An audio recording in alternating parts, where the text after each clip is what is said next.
Hi, my name is Ankur. And I am Sudhanshu, and welcome to ASC Group. Today, we will be discussing EPR under plastic waste management. So, Ankur, I've been hearing too much about EPR in the industry. What is EPR? What is extended producer responsibility? Sudhanshu, thank you so much for asking this question. So, Sudhanshu, EPR basically stands for Extended Producer Responsibility.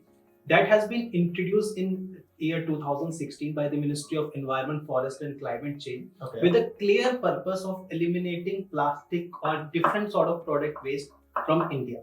Okay. So this is the mandatory obligation which has to be performed by every producer, importer, brand owner, refurbisher or bulk consumer, you can say that. And this is the mandatory obligation which has to be performed by them.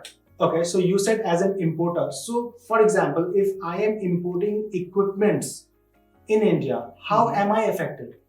So, Sudhanshu, let me tell you, first of all, if you are using any plastic packaging material in that. Yes, of course, I am using, say, bubble wrap or shrink wrap or any kind of plastic container to protect it from moisture or air. We do use that. All right. So this is the basic reason that's why you are coming under this purview. So let me explain you. So Sudhanshu, basically the initial rules of plastic waste management was introduced for the companies who were directly dealing with the plastic packaging material. Okay. But later on, department realized that there are other category of the companies also who are equally participating in generating plastic waste. These other categories of the companies are those companies whose product line is different, but they are using plastic packaging material to pack or to protect their particular product.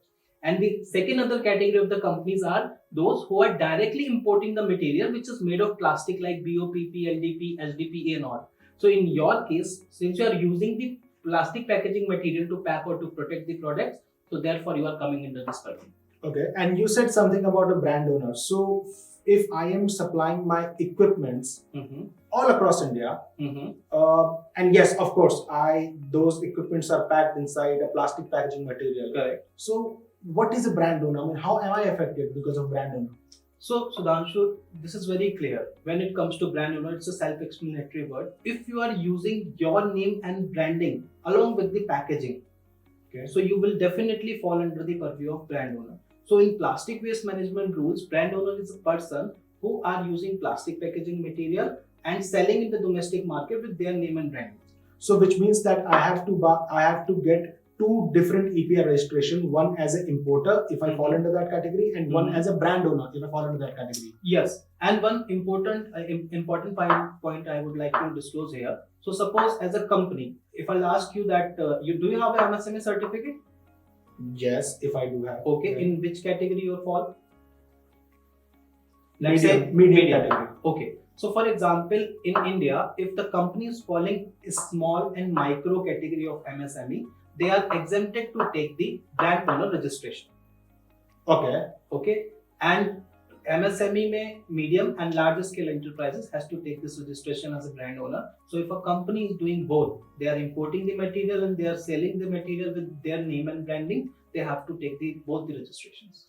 Okay. And what about the biodegradable plastic? So is biodegradable plastic this category, or do they fall under EPR purview? Yes. So let me tell you, EPR has 4 categories. Okay. Starting from first is rigid, second is flexible, then multi-layer, and then biodegradable. For all these plastic categories, we have to take the registration. Okay. And what is a multi-layer plastic? So multi-layer is all about whereby we are using one layer of plastic and any other layer of other material. So take an example of a tetra pack, whereby you can see that inner layer made of aluminum, upper layer is made of plastic, and the super upper layer is made of paper. So if I'm not mistaken, EPR is mandatory for every organization which are into this particular category. They have to have this certificate. Yes. So what about if I take an EPR registration, my company, what would be the targets given to me by Government of India? Okay, so targets are totally depending on the production of waste you are doing. So at the time of registration, you need to furnish last 2 years data. Okay. And on the basis of the data, department will allocate the target. If I talk about as part of the law, the target has been defined as 30%, 70%, and 100% over a period of time. That has to be done. Okay, and what about penalties if I'm not able to fulfill the target? It's a very interesting point. So for the penalties, it's lying in between 2,000 to 20,000 per ton.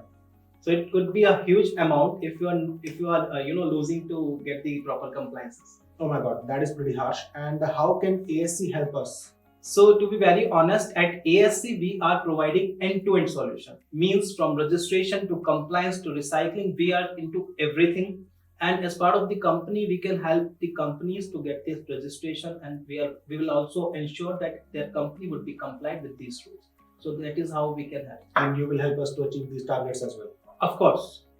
Okay, thank you, Ankur, for this information. Thank you so much, Sudhanshu, for this time, because this is a pretty interesting topic and the industry's pain point too. So, in case you would be having any queries. Yes, I have some queries regarding EPR for e-waste. Let's do it some other day. Let's meet another day and have discussion on EPR on e-waste. Definitely, we'll be happy to. Thank you so much, Sudhanshu. So, guys, I hope that we would have been able to answer all your questions regarding EPR on plastic waste. If you like this video, please do subscribe to our channel. And if you will be having any query in the near time, please reach out to us. Thank you. Thank you.